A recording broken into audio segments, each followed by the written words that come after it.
Hello, this is Eileen, the environmental educator, and in this video we're going to talk about something Chicago tried to do to get people to be a little more green, and it ended up that it's not working out so well. Chicago came up with this Ride on Chicago, and they have Divvy bikes, and they're partnered with Lyft somehow, and they say that it's an easy, affordable, and super fun way to explore Chicago. Just hop on a classic bike or grab an e-bike scooter and be on your way. And you can download the app, and then you just find one of the places where these bikes are, you unlock it, you ride it, and then you park it, and then you're all set. Well, not so fast. Here's their pricing. You can do a single ride, a day pass, a membership, a Lyft membership. You can do, if you click on the see all plans detail and then scroll down a little bit here,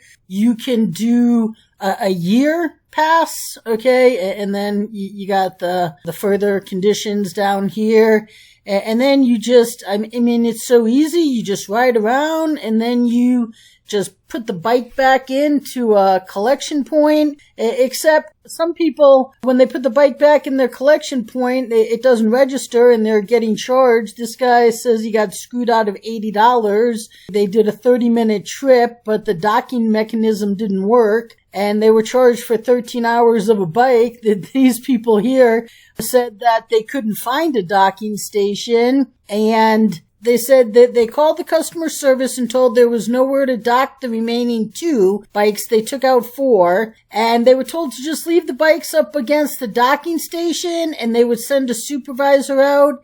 And the next day they were charged $220 for the 2 open bikes, and they were told their ride was still open because those bikes didn't get locked back into a station, so they were charged. So, of course, they've called customer service many times, and they're trying to resolve this, but they say, please do not rent these bikes out unless you're prepared to be overcharged. Now, the thing is, so that's $110 for an unreturned bike. I looked at the price of bikes here, electric bikes. Now, these are just some headline bikes here, but a little further down here, it says the starting price can range between $1,500 and $2,500. So it's pretty easy to just take these bikes and just steal them. And for $110, you're getting a $1,500 to $2,500 bike. But instead of doing that, it seems that people are just dumping them in the lake. There is a problem that the Alternative Anglers Association created a sculpture, which is really nothing more than what you would call a pile of bikes that they took out, kind of like a landfill, that they're calling a sculpture. And, you know, they're calling attention to how many bikes end up in the water. And you can just walk around and see these bikes right here. The lake is so still and clear today. I'm going to count all the divvies I see on my morning walk.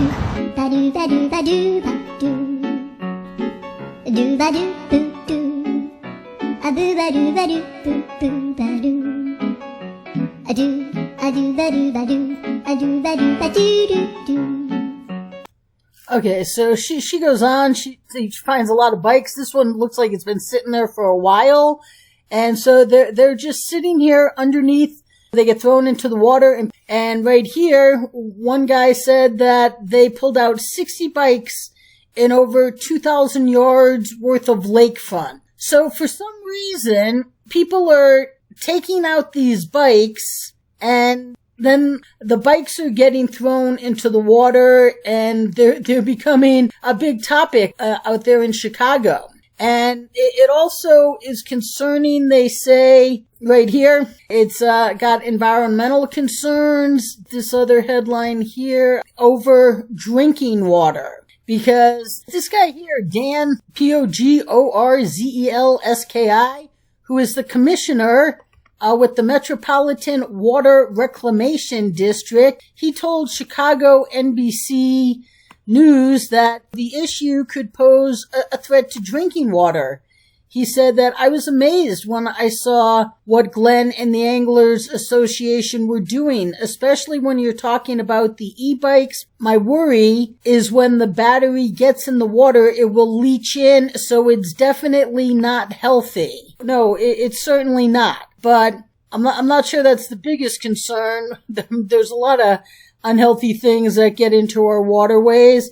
But it says that the city owns about 16,500 Divvy bikes and scooters docked at more than 800 stations across the city, an operation that's managed by rideshare company Lyft. And he said it's not surprising that neither the city or Lyft have made significant efforts to address the issue, but he felt compelled to take matters into his own hands and advocate for better waters. And that is the guy who pulled out the bikes who said that. So right now, people in Chicago are fishing for bikes, is what some people call it. And this is what they call a sculpture. That's not really a sculpture. Maybe I'm not an artist, but it doesn't look like a sculpture to me. It just looks like they pulled them out. They didn't have anything else to do with them. So they said, we'll make a landfill in the middle of public space and we'll call it a sculpture. I don't understand why these are sitting here except for they have nothing else to do with them. But somebody is just thinking nothing of taking these bikes and then just disposing of them in the lake. This is just becoming an issue out there in Chicago. I'm not sure why they thought this was a good idea. In one place, they had to remove a ton of fencing before they could even get to the bikes. That came from a 40-foot section of the lake. They say here that the Block Club Chicago reports that the group that collected 22 Divvy e-bikes from the lake bottom over the weekend, along with plenty of construction materials, and they piled it along the boardwalk to raise awareness about a growing problem city officials have largely ignored. And then others call it a sculpture. They call it a sculpture right here. A recently erected sculpture along the Lake Michigan shoreline in Chicago is attracting a lot of attention for the wrong reasons. And this is just more ridiculousness. I'm not sure why we have these e-bikes to make it so that people don't have to use their leg muscles. But the program that Chicago has put up to make it easier for people to get around the city on bikes is turning out to have a lot of environmental concerns associated with it. So not all do-gooder situations end up doing good, people. Stay tuned.